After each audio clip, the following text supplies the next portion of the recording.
Welcome. This is the Senior Safety Advice Podcast, and we are so glad that you've made it to a calmer corner of your day. Here, we focus on real solutions, practical help, and the kind of encouragement we could all use a little more of. So let's get to it.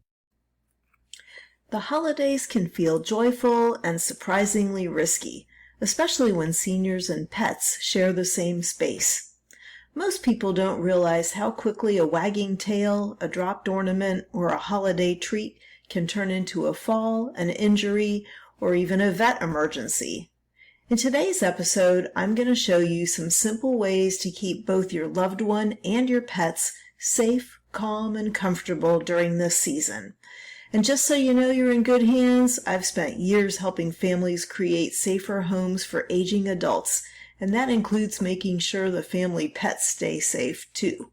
So let's get started. The holidays often bring a lot of movement into the home. Visitors are coming and going, decorations are going up, food is everywhere. Pets pick up on this energy, and seniors may feel a little overwhelmed by it too.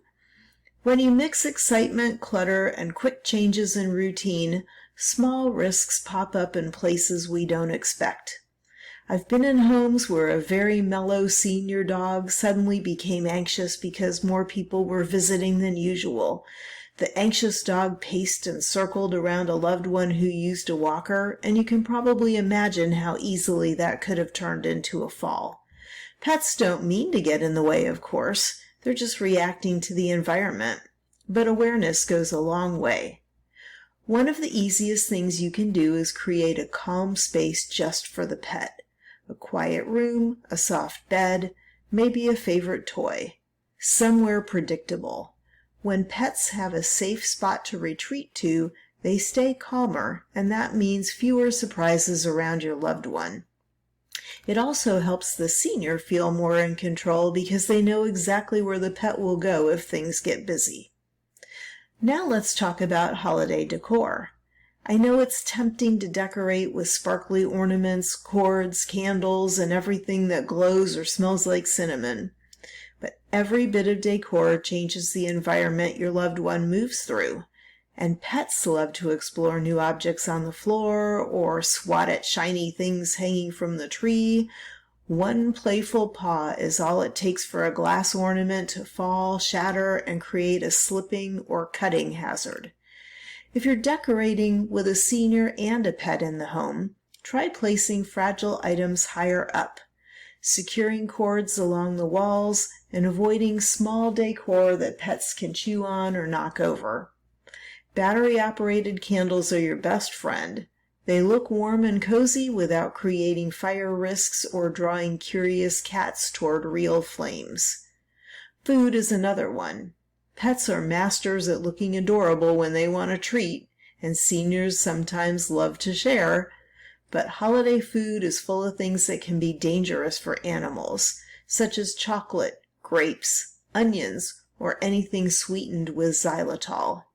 If your loved one lives with memory loss, it's even easier for them to forget what's safe to give a pet. A gentle reminder posted on the fridge or counter works surprisingly well. Something like, "Holiday treats are for people only. Pets get their own snacks."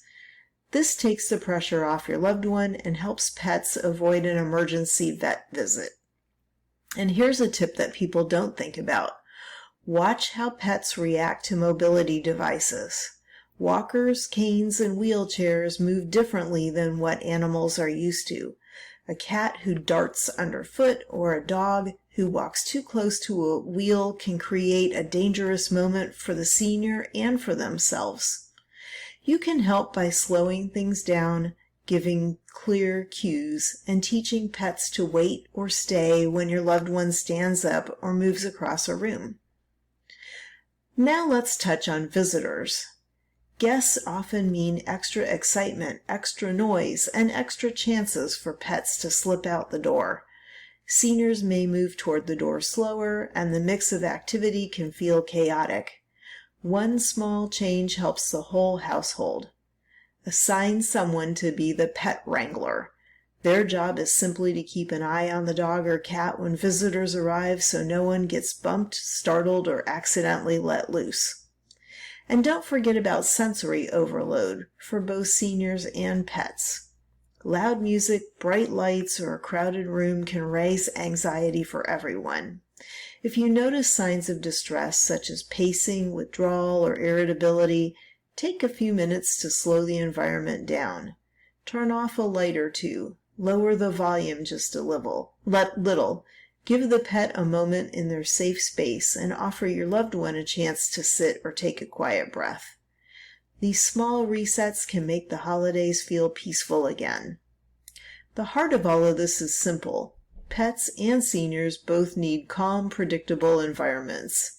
If you pay attention to the little changes like the decor, the noise, the movement, the routines, you can reduce so many risks before they ever happen, and you'll create a holiday season that feels joyful, safe, and relaxed for every member of the family, furry or otherwise.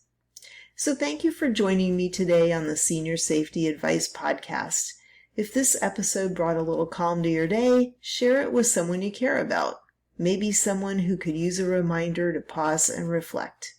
You'll find more gentle reflections and resources for seniors and caregivers on our website at seniorsafetyadvice.com, and come back tomorrow for another daily moment of calm guidance and encouragement.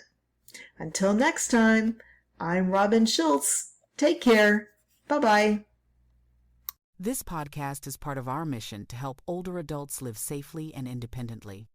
If you'd like to take the next step, visit aginginplacedirectory.com, where you'll find specialists, helpful resources, and inspiration to make every home your place to thrive.